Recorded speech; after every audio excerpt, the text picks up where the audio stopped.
ஓம் சரவணபவ. என்னடா வாழ்க்கை இது என்று பல இரவுகளில் நீ ஒற்றையாக அழுதிருக்கலாம்.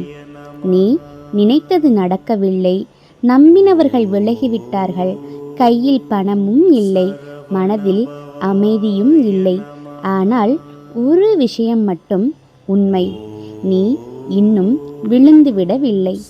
ஏனென்றால் உன் பின்னால் முருகன் நிற்கின்றார். ஒரு குருவி கூட தன் குட்டியை விட்டுவிடாது.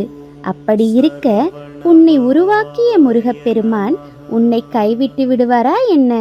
இப்போது நீ சந்திக்கின்ற கஷ்டம் உன்னை உடைக்க வரவில்லை, உன்னை பெரிய மனிதனாக்க வந்திருக்கின்றது. சில சமயம் முருகன் நமக்கு உடனே வெற்றியை தரமாட்டார், ஆனால் அதைவிட பெரிய சக்தியை தருவார்.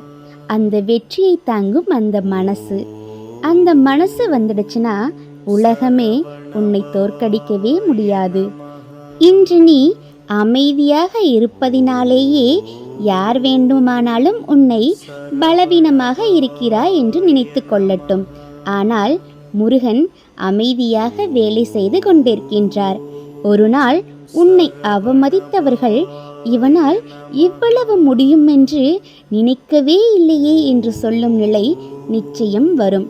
நீ இப்போது ஓடிக்கொண்டிருக்கும் இந்த வாழ்க்கை போட்டியில் சோர்ந்து போயிருக்கலாம். ஆனால் ஒன்றை நினைத்துக்கொள், முருகன் தரும் தாமதம் ஒரு தண்டனை இல்லை, அது ஒரு தயாரிப்பு. வெற்றி சீக்கிரம் வந்தால் அதன் அருமை புரியாது. அதனால்தான் முருகன் உன்னை மெதுவாக ஆனால் உறுதியாக உயர்த்துகின்றார். இன்று உன் கண்ணீர், நாளை அது உன் வெற்றியின் வரலாறு. நீ இழந்தது பணமாக இருக்கலாம், உறவாகவும் இருக்கலாம், நேரமாகவும் இருக்கலாம். ஆனால் இன்னும் உன்னிடம் இருக்கும் பெரிய சக்தி நம்பிக்கை. அந்த நம்பிக்கை இருக்கும் வரை முருகன் உன்னோடு நிச்சயம் இருப்பார்.